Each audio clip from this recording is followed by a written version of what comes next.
Porque la gente está asustada a perder su vivienda, así como se han quitado negocios, han quitado haciendas, han quitado parcelas a los machotes, porque este régimen todo lo hace a los machotes, ¿verdad? Pero hay que buscar, y yo lo único que he dicho es una sola campaña. No puede ser que mi vivienda es de mi apartamento para adentro nada más. Mi vivienda tiene que ser de mi apartamento para adentro y de mi apartamento para afuera. No dejar, y nosotros tenemos una campaña en las comunidades, en todas partes diciendo a la gente, tú tienes que defender la vivienda del que está al lado, y el de al lado del otro lado, y el del otro del frente, para que de esa manera no logren ellos conseguir lo que ellos han querido. Yo no tengo la menor duda que es una campaña de miedo, es una campaña de buscar un control social, es una campaña de tener ellos la posibilidad de que la gente se asuste y de que la gente pueda ser manipulada y gobernada por el terreno. Así que yo invito a enfrentar en las calles, sin miedo, sin temor, porque si hay miedo y hay temor, ellos ahí es donde buscan la debilidad y meten a la persona. Y esos consejos comunales, esos que llaman VH, esos que son unos rolos de vivos que lo andan buscando vivienda para ir donde consigan algo mejor para él. ¿Por qué no se van a buscar vivienda? Yo siempre lo he dicho, pero ellos que les gusta buscar vivienda, ¿por qué se van para Tímano, para Carapiti y buscan una vivienda de ese carácter?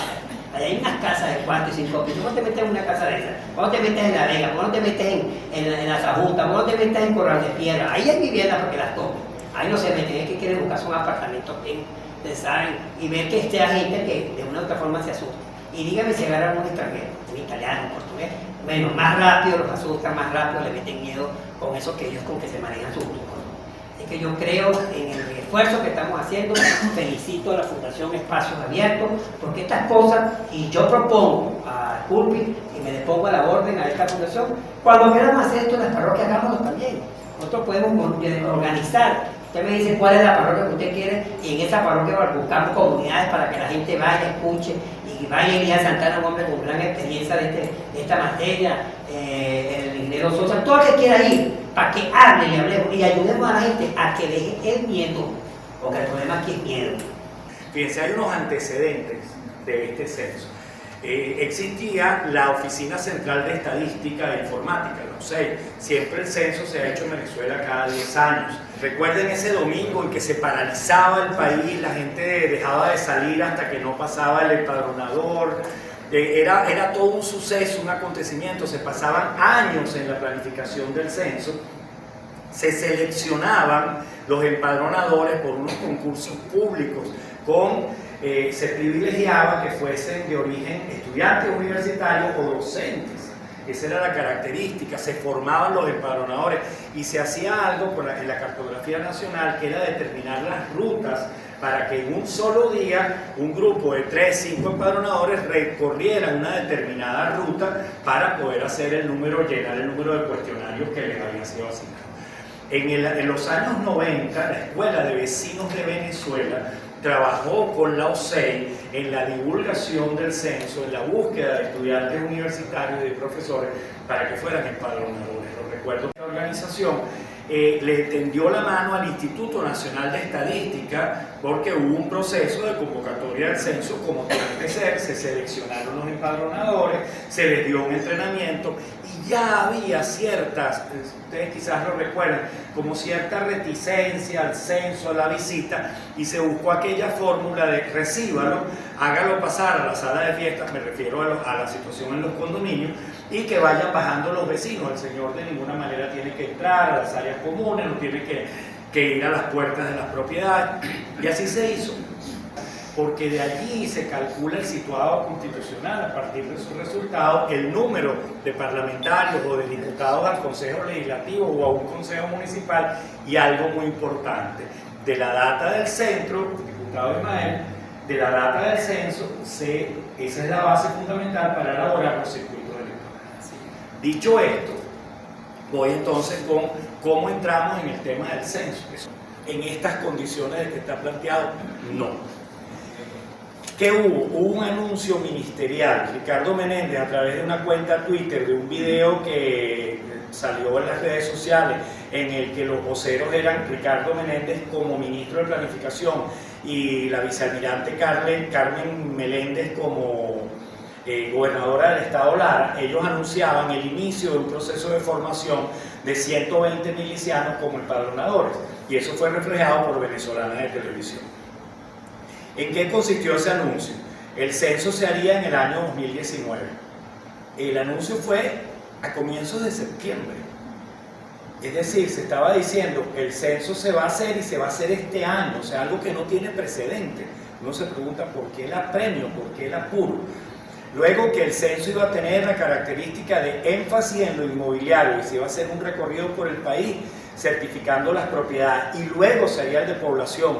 Entonces uno se pregunta, bueno, ¿por qué no se hace un solo censo? Tamaña movilización, tamaño proceso de formación de recursos humanos, de todo. ¿Por qué hacer 2 rondas por el país? ¿Por qué no hacer una sola? Si yo viviese en Buenos Aires, en Santa Fe de Bogotá, en Ciudad de México o en San Francisco, en los Estados Unidos, y anuncia que van a aplicar un código QR, estaría muy complacido como ciudadano. El código QR, extraordinario, ¿verdad? Si se pudiera aplicar cualquier adelanto tecnológico a conocernos mejor como sociedad y que haga muy fácil, muy sencillo, rico, que llegue alguien y calcule población con síndrome de Down que necesita una atención especial, extraordinaria. Con esta administración que ha utilizado la información de los venezolanos con fines muy particulares, de acuerdo a su ideología, esto crea cierta desconfianza. Y el anuncio más importante que hizo el ministro Menéndez fue que los empadronadores serían los miembros de Somos Venezuela, a saber, un partido político que, estando en el proceso el año pasado de ilegalización de fuerzas políticas de larga trayectoria, de larga data en el país, se procedió a constituirse y a ser reconocido por el Consejo Nacional Electoral en semanas. En segundo término, es un partido que es pro-oficialista, se constituyó y apoyó la candidatura de Nicolás Maduro y está presidido, a saber, por Delcy Eloína Rodríguez, vicepresidenta de la República. Entonces, ¿qué condición tiene alguien que por ser militante de un partido político se va a convertir en empadronador? Es una estructura vertical donde la gente tiene que recibir instrucciones, lineamientos, y no nos da ninguna confianza que alguien, por ser miembro de Somos Venezuela, sea empadronador. Segundo elemento del empadronamiento, la milicia. Peor todavía, porque la milicia es un cuerpo no previsto en la Constitución, que es un cuerpo paralelo a las Fuerzas Armadas, o sea, es un cuerpo paramilitar que vulnera el principio del monopolio legítimo de las armas y del ejercicio de la violencia en manos del Estado. Una semana después del anuncio del ministro Menéndez, hubo un acto en la ciudad de Maracaibo en donde se entregaron 500.000 armas largas, 500.000 fusiles, a los miembros de la milicia en ese estado. ¿Qué explica, qué justifica que alguien que participa en la milicia sea el empadronador? Que le pregunte a Luis Felipe Blanco, cuántas habitaciones están libres en su vivienda. No hay una explicación para eso. Y el tercer componente es el llamado poder popular.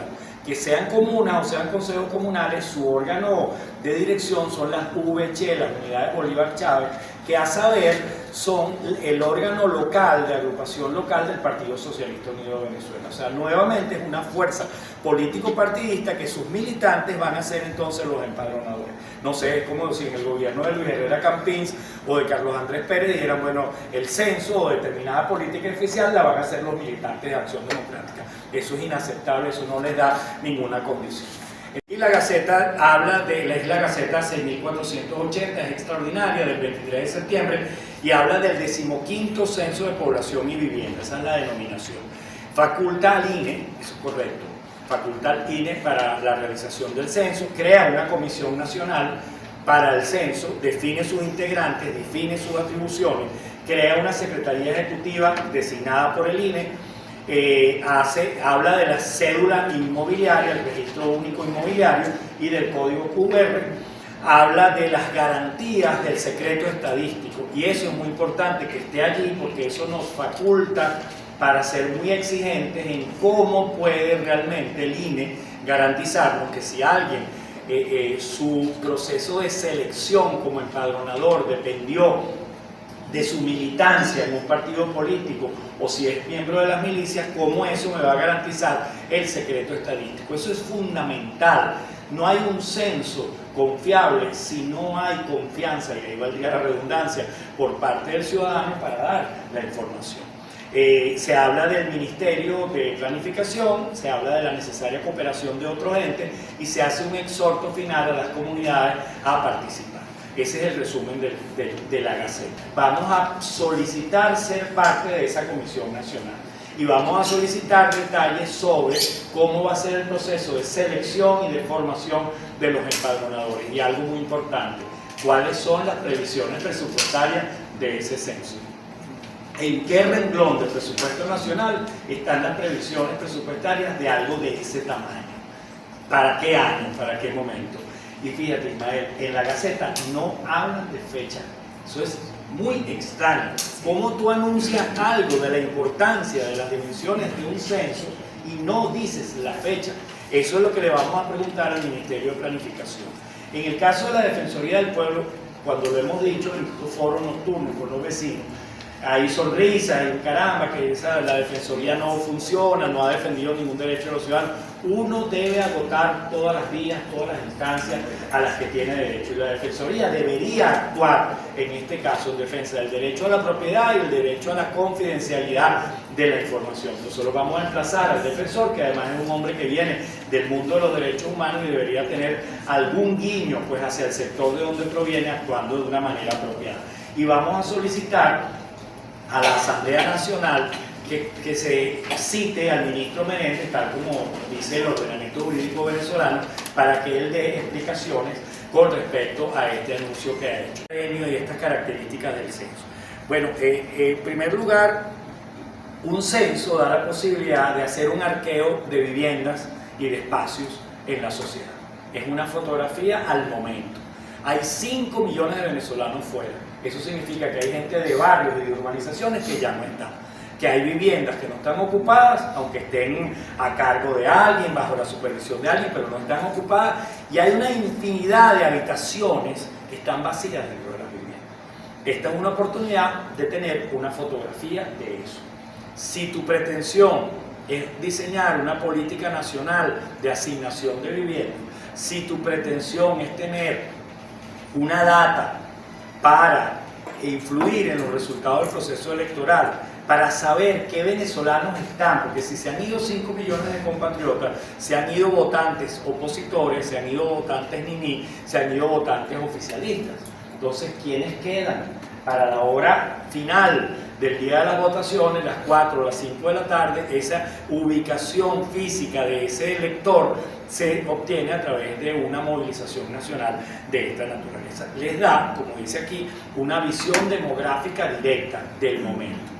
Luego permite tensar la estructura electoral. ¿Quiénes están participando?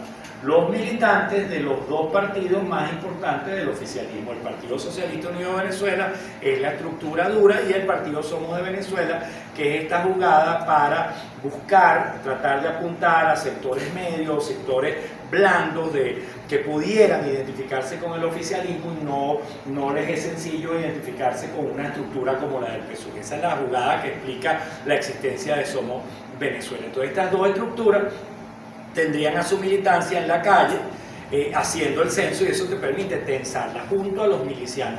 Al tener una data, confiable o no, hecha de una manera profesional o distorsionada a conciencia, puedes tú, a partir de esa, proceder a modificar los circuitos electorales. De la época de gerrymandering en la política estadounidense sabemos que se pueden utilizar la modificación de los circuitos electorales.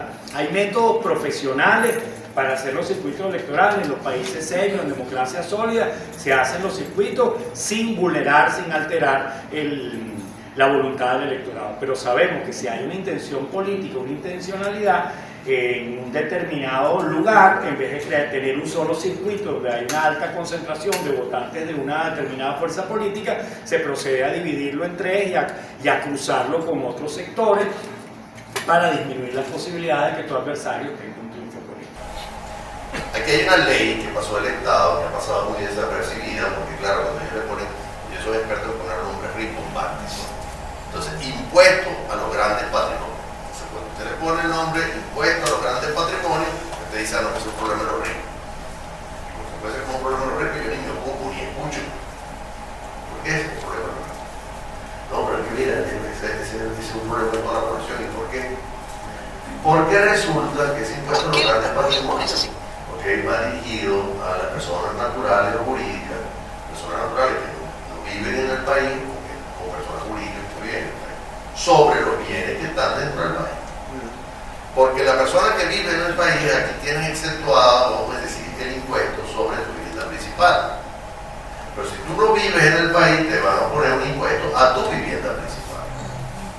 Y estamos hablando que con la tasa actual del mercado, estamos hablando que cualquier persona que tenga más de $350,000, ¿okay?, va a tener que pagar ese impuesto.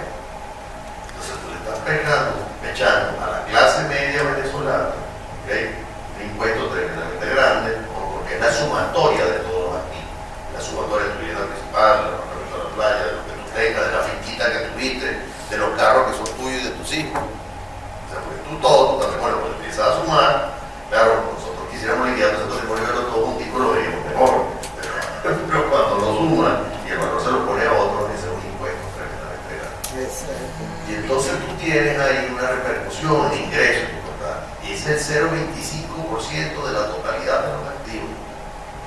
Entonces tú tienes una ley que no permite aquí, va a tener que usar el sistema de guía más práctico. Más grande. Bueno, pero esto que esto es un sistema tributario totalmente confiscatorio. No es deducible el impuesto sobre la renta. Es inconstitucional, regresivo. No se armoniza con otros tributos, porque usted está pagando un tributo sobre eso, pero usted también está pagando el derecho de frente y está pagando otro. Entonces simplemente nosotros nos vamos a ir en pago de impuestos sobre unos activos que no están produciendo. Porque si usted me dijera que la entidad está produciendo renta, magnífico, pero es que esos activos no están produciendo ni renta ni nada. Ahora díganme usted, por ejemplo, bueno, buscar sacar renta donde no existe sobre activos no productivos. Ahora, vean ustedes qué pasa con los inmuebles invadidos. Por ejemplo, una persona tiene en su activo ese inmueble invadido, ¿okay?, pero tiene que pagar impuestos y lo está resultando otro. ¿Okay?, sobre la fábrica, sobre las industrias. Bueno, ¿cuál es la base imponible? Bueno, la sumatoria de todos los valores de los activos. Y la regla de valoración, fíjese, es el mayor valor entre el precio corriente del mercado y el precio de adquisición actualizado. ¿Okay?, o el precio que uno asigna, vamos a decirlo, de la subvalora. Esto está en manos del gobierno. El gobierno puede decir que eso vale 1.000, cuando lo pone en el mercado no vale ni 10. Y él le va a pagar el 25% de ese 1.000. Entonces ahí, esas tres razones fundamentales son verdaderamente riesgosas. ¿Okay? Uno, porque estamos enfrentando un proceso electoral. Dos, porque entonces va a haber una distribución inequitativa, vamos a decir, de lo que es el situado constitucional, porque evidentemente el mantenimiento de la infraestructura depende de que exista esos recursos. Y tres, por supuesto, en cuanto a un valor impositivo, que evidentemente, bueno, el Estado le está metiendo la mano en el bolsillo. Lo hicimos con el CLAC. Ya nosotros tenemos todos los datos de ustedes por la vía del CLAC. Pues ahí está, es toda una campaña de cómo creo una matriz de miedo, de incertidumbre, de cómo tengo control social de las cosas, cómo la gente se puede asustar. Porque yo le voy a decir la verdad, es que el problema de ellos es que no le han querido decir al país la verdad. Es que ellos lo que tienen es miedo porque una cuanta gente se le ha ido a la región vivienda. No es que se le han ido a los apartamentos, se fueron para Colombia, se han ido para otro lado, pero esas viviendas se les ocurre hacer régimen, tocárselas o quitársela a alguien de esos que están allá adentro, para que ustedes vean lo que va a suceder.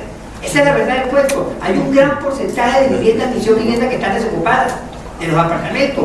Métanse por todo lo que es la avenida esta,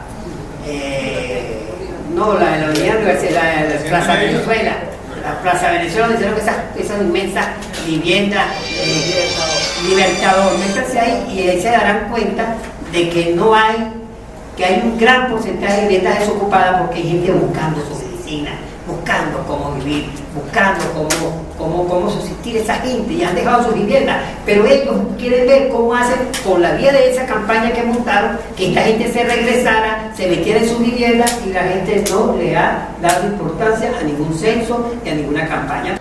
Y cuando usted ve ahí está la planilla del CLAC, la planilla del CLAC es completica. Cuántas misiones, en qué misiones están, cuáles cobran, cuál es su familia, dónde vota usted, o sea, cuando están en esa cajita de comida esa que te dan ahí Ahí te preguntan ante todo, para esa cajita, un censo que te hacen y lo van a volver a hacer de nuevo. Entonces, no, nosotros tenemos que dejar ese miedo. Tenemos que meternos adentro, hablar con la gente, explicarle a la gente que están siendo manipuladas por un régimen que lo que quiere es saber cuánto votan en esa casa, por quiénes van a votar, cómo van a votar, en qué centro de votación están. Eso es todo lo que están buscando, votos. Y están buscando cómo ubicar sus nuevos circuitos electorales. Porque los tipos están claritos, están pensando clarito. Eso de que van a poner CNE y tal, que se van a poner de acuerdo con la mesita, la mesota, la que no sé qué cosa, eso es pura bulla.